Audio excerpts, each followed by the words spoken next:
What's up guys, Mighty Kraken here, and I got another unboxing video for you today. I have Lady Jaye from G.I. Joe. She's getting the Bishoujo treatment. This is the third G.I. Joe statue that Kotobukiya has done. Now, she was delayed. She was supposed to release in May, but of course, in such a short period of time, the world has changed. I hope all you guys out there are healthy and safe. I picked her up from Big Bad Toy Store for $105. If you get her from Kotobukiya's website directly, it'll cost you $115. She is a 1/7 scale statue, and she was sculpted by Shunya Yamashita. I want to show you guys the box art. Kotobukiya did a great job of reproducing the packaging from the 80s toy line. First thing I want to show you guys is the side panel, because with the Scarlet and the Baroness statues, we got a little preview for the statue that was releasing next. You can see, unfortunately, with the Lady Jaye box, that's not the case. Scarlet and the Baroness are still up for grabs. Are we going to get more statues in this line? Only thing that gives us hope is this little blurb here: more team members on the way. Now, I didn't know this about Lady Jaye, but she's a master of disguise, and it says here, an accomplished actress and mime. So like, you know, one of these type deals. So here's the front panel, and we have this partial window. And for all you guys out there that, you know, you don't take your statues out of the box, that's because everyone knows if you take it out of the box, it instantly loses value.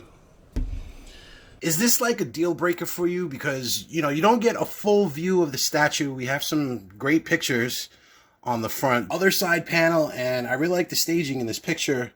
We have some kind of Cobra secret oil facility in the background, and the back panel, and I didn't know she's a corporal.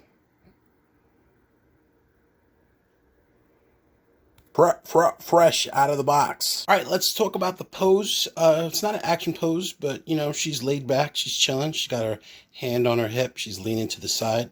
It works. Close-up look on her face, and when you look at the box art, her hair looks almost like a strawberry color, but we can see on the actual statue, they went with traditional brown. This statue is based off of the action figure more so than the cartoon character. For the most part, the cartoon versions like the action figures, but for some reason, Lady Jaye was different. The cartoon version, like, she had some like boyish tomboy haircut, and she had like this raspy voice.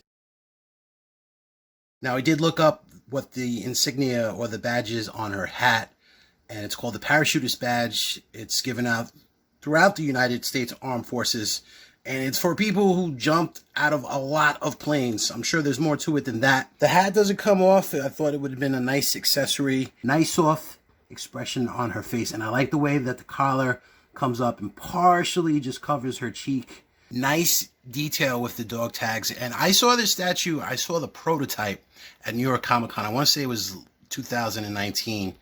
And her fatigues they went with like a lighter shade of green. I like that they went with this kind of army, deep dark green. Complements very well with the brown leather straps throughout the costume. You know, it's very hard to pull off when you have one solid color. You know, the piece can come off a little bit monochromatic, but with the brown on the belt and the straps, it makes a huge difference. I want to swing down and look at the camera. I kind of wish they did the straps and maybe put a little gray in there. You know, just one solid black piece. But the detail on the camera is great. You can see the different dials and buttons and the focus grip. This is a nice touch here. They went with a clear piece of plastic on the lens, just giving it that glass effect. Look at the big ass spear gun. They did a nice paint job. It's not like the camera where it's all one color. You got the black grip, and you got the gray on gray, like the metal gray. I don't know why she has a spear gun. So I just wanted to show you on the scope of the spear gun. You can see that they did the same clear piece of plastic, you know, creating that sense that it's a lens. The only thing is that they didn't do it on the other side. I always say one thing that Kotobukiya does really well is the folds and the wrinkles of the costume. So as you can see here on the left leg, the pants are kind of tucked into the boot, and then on the right leg we have the strap holding the knife, and just the way the pant leg, just the way it folds and goes, it just adds so much detail. Nice job with the curls of the hair. We're just going for a side view.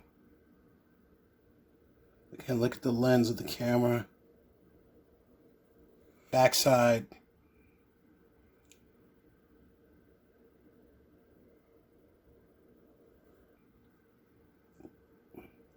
Yeah, the pouch that no one uses.